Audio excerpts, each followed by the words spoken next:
Welcome to Domain 1, Section 1.1, Ethical Considerations. In this session, we will work through the ethical backbone of responsible AI. Ethical use, bias and fairness, transparency and explainability, trust and safety, intellectual property, human rights, and the often overlooked environmental impact. Why does this matter beyond the exam? Ethics is where AI causes the most public, expensive, and lasting damage when it goes wrong. Understanding these 7 areas lets you spot an ethically risky project before launch. Ask the right questions about a model's fairness and transparency, and protect your organization from the lawsuits and reputational harm that follow unethical AI. Let's set the foundation. Ethical AI must be designed deliberately before a project even begins to do 3 things.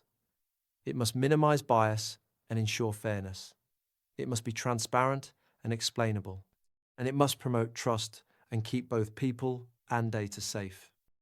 Designing for ethics up front guards against unintended harm, from loss of privacy and threats to human safety, to intellectual property disputes and damage to the environment.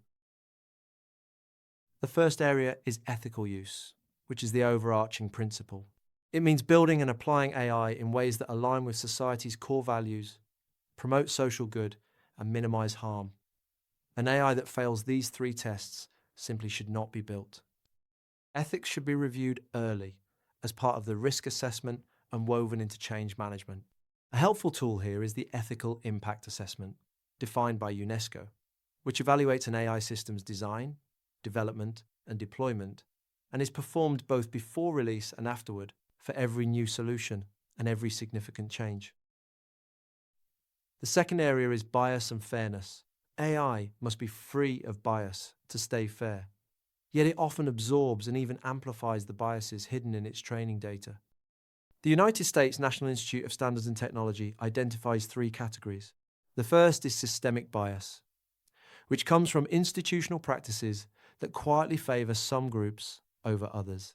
The second is statistical or computational bias, which arises when the data sample does not properly represent the real population.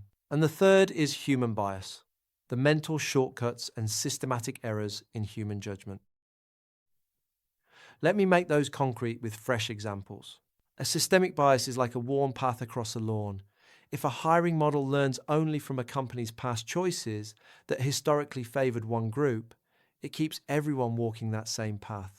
A statistical bias is like a translation app that handles common phrases beautifully but stumbles on a regional dialect it rarely saw in training.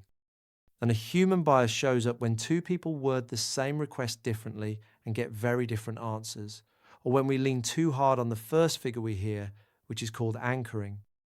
Fairness means making sure AI produces equitable, accurate results that do not harm vulnerable or marginalized groups, and developers can lean on open-source fairness toolkits that examine, report, and reduce discrimination, including tools that test how a model behaves across many hypothetical what-if situations.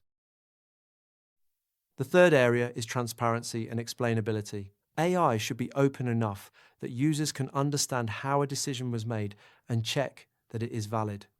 When a system is treated as a black box, meaning its inner workings are hidden, the risk of trusting a bad output rises sharply. There is a real tension here, because revealing too much can hand attackers a map of weaknesses, and explaining complex models to non-experts is genuinely hard.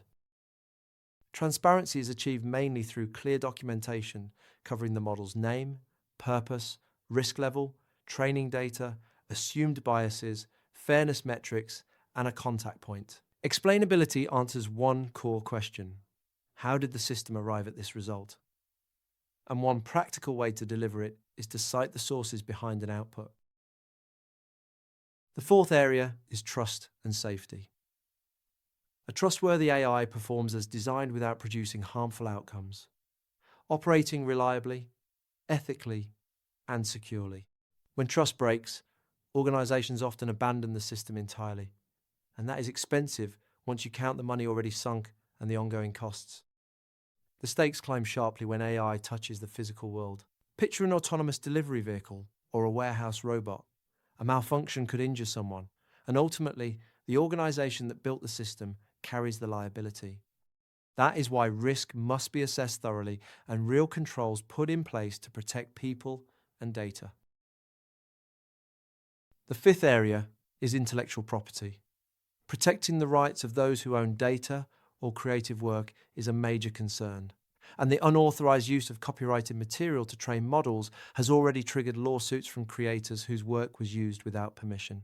To stay safe, developers must source their training data carefully and lawfully, and many now strike licensing deals with the owners of large content libraries.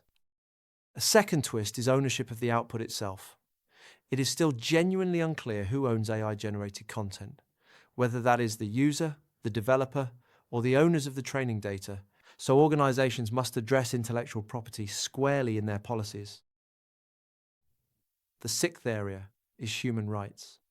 Faults like bias and discrimination can harm people, often touching privacy, data protection, and equality, and infringing on rights brings reputational, legal, and financial fallout.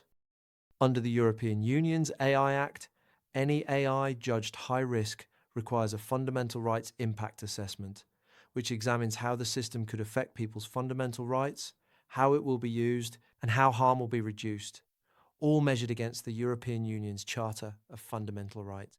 A privacy impact assessment is related but narrower, because it does not cover the full sweep of rights a fundamental rights assessment must. The seventh and final area is environmental impact, which is easy to forget.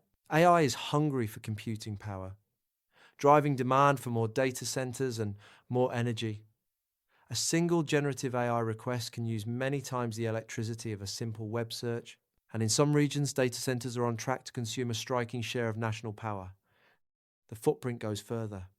The hardware relies on critical minerals and rare elements, often mined unsustainably, and cooling these systems consumes vast amounts of water.